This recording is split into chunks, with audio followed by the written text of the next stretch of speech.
Hey, honey, how much do you think you need for a down payment towards a house? How much is a house worth?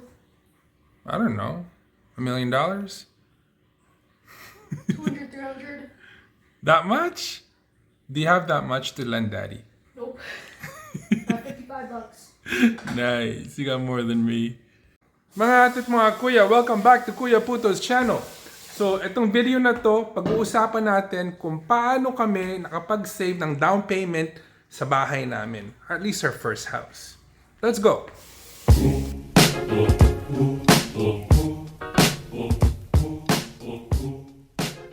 So, marami po nagtatanong kay Kuya Puto. Gumawa kayo ng video, sinasabi nyo, napakahirap bumili ng bahay sa Toronto. So, the first step is to get a down payment. Paano kami makakakuha ng down payment? How do we put that together?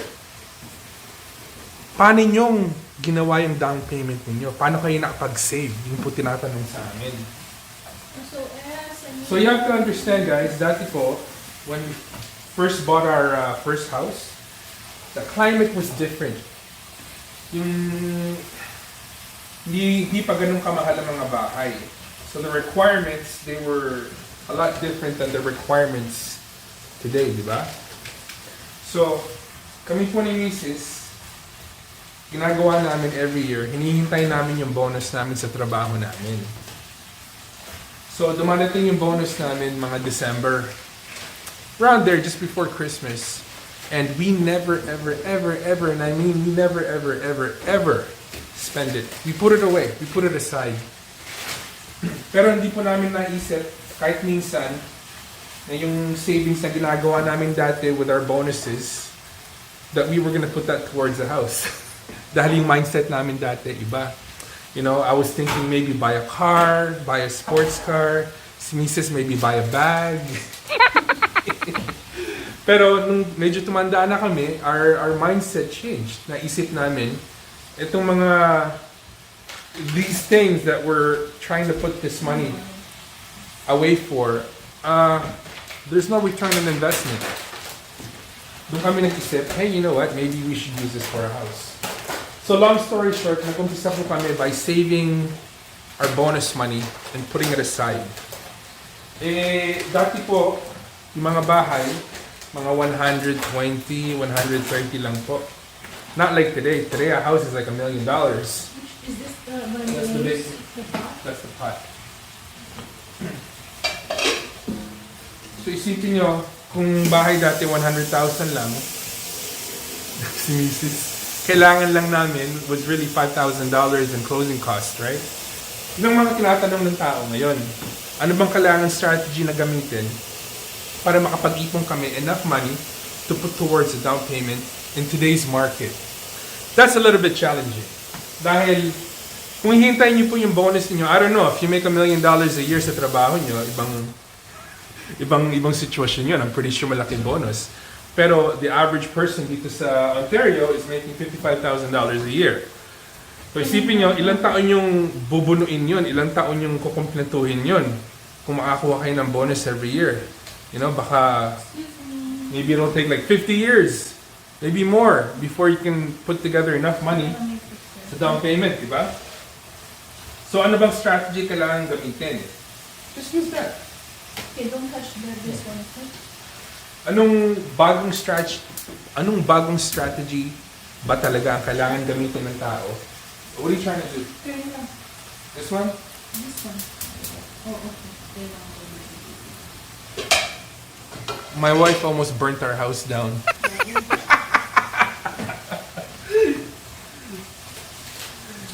So ito nagiging problema, guys. Baby, do you think you can get me another one?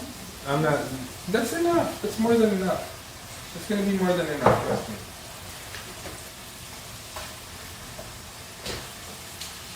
Problema ngayon, karamihan ng tao, the original goal is to put money together for down payment. Pero pag lumaki na yung pondong yon, nagbabago yung plano. Palagay nyo nang umabot ng 100,000 yung savings. Biglang nagbabago yung yung plano. Imbis na, putting that towards the house, they're like, you know what, forget the house. Let's use this money for something else. That's problem number one. You have to stay focused on what you want. In today's market where prices are so high and inflated, and if you're trying to get into the real estate market, trying to save up enough as a down payment so you could actually get that one foot in the door, talagang challenging po if you're just gonna rely on your income sa trabaho. Kailangan dumiskarte po talaga. Napapansin namin, in the East Indian community, it's not uncommon, for 2 or 3 families to be all together living in one house. Tapos pag nakaahon na ng konti, tulong-tulong po sila to get another property and another property and another property on top of that. Alam ko, ideal, kung pamilya kayo, kunyari katulad namin, pamilya po kami ng 4, kung kayo lang magtitira dun sa bahay na yon. But unfortunately, in today's climate, that's very hard to do considering the average income po dito sa Ontario is $55,000 a year and the average house is minimum $1 million. So, if you're willing to make the sacrifice na, invite some of your relatives or invite some of your close friends to actually live with you and cohabitate together under this one house hanggang makaahon, then yes, that would be one viable option. And it's been proven time and time again dahil just look at the East Indian community, guys. They're thriving. I mean, they're thriving. We have a subdivision here close to our house. 75% of the people that own the houses in that new subdivision are East Indians. And what they do is they practice what I just told you. It's not uncommon for them to have 2 or 3 families living under one big house. And tulong-tulong po sila. That's one strategy. Then you don't put bacon. That's bacon. You don't have to flavor bacon. Why would you put salt in bacon? No, I put it on the water. Can you? Si Mrs. Ko, she's trying to be a chef like Kuya Puto here. It's my hindi na may nakikialam tayo. So guys, strategy number 2 is paikutin niyo yung pera niyo. Kung meron po kayong savings a little bit, if it's just sitting in the bank, it's not doing you any favor. If anything, it's doing you a disservice dahil inflation. So, paikutin niyo yung pera niyo. What I mean by that is, speak to a financial advisor sa banko. Ang daming financial advisor po dun. They'll show you the proper way to have your money work for you. And, sasabihin niyo, oh, Kuya Puto, I don't have that much. It's not gonna earn that much. What would you rather have happen? Kahit gano'ng kaliit, kahit gano'ng kalaki. Umupo lang dun, walang nangyayari yung salapi ninyo, or actually Savings doesn't mean earn something. Yung savings account ninyo, savings can be $10 putting away as little as $10 or $5. It's the habit of putting money away. Yun nga, sabi ni Mrs., it's the habit of putting money away and making sure that that money is working for you instead of just sitting there in a bank account. Anong interest ang bibigay sa inyo? Like 0.000002? That's not going to make you any money. My advice or our advice is if you have some money saved up and it's just sitting there in a bank account, speak to a financial advisor sa banko that you deal with, and they will show you ways on how to grow that money, however little or however much. Because kung uupo lang din yung pera, walang mangyayari. Especially if you're saving up for a down payment in the future towards a home, that's not going to go anywhere. So, that's tip number 2. Speak to a financial advisor sa banko ninyo. Nasunog na yung bacon ko. You guys, I'm cooking bacon. Because we're making Alfredo today. That's, ano tawag doon, Watch? Fettuccine. Fettuccine Alfredo. That's what we're making. No, I'm making. No, she's making. I'm on bacon duty. Number 3 na tip po namin, mag-racket po kayo on the side. Okay? Racket dito sa Canada is very, very important. And a lot of people, that's what they do to get ahead in life. Kailangan meron po kayong racket. Ako po, I'm not gonna lie, dati, nagdi-detail po ako ng kotse, cash. So yung mga katrabaho ko sa casino dati, they would hire me and pay me anywhere between $100 to $200 to detail their car. Ako po naglilinis ng kotse nila. And I would take that cash money that they would pay me and I would put it aside. Okay? That way, kahit maliit, kahit konti, nagkakadagdag dun po sa regular na sweldo namin ni Mrs. So, kailangan may racket ko kayo. Kailangan meron po kayo. Kailangan meron po kayong racket. Because if you're just gonna rely on your paycheck every 2 weeks, it's hard. It's gonna be very, very hard. Kailangan talaga meron kayong sideline. Even better, if you can start an actual quote-unquote business. Dito po sa Brantford, like I said, I used to do car detailing. Tissue. Tissue? Hold on.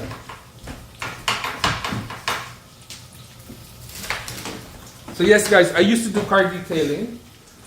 We know many Filipinos na nagluluto po silang... Excuse me. Excuse me. Si Mrs. po yan. Marami po kaming kilala mga Filipino families dito sa Brantford. Nagluluto po sila ng lutong ulam. And they would sell it by the tray. And that's how they make extra money. And we also know many people in the Filipino community, they cut hair.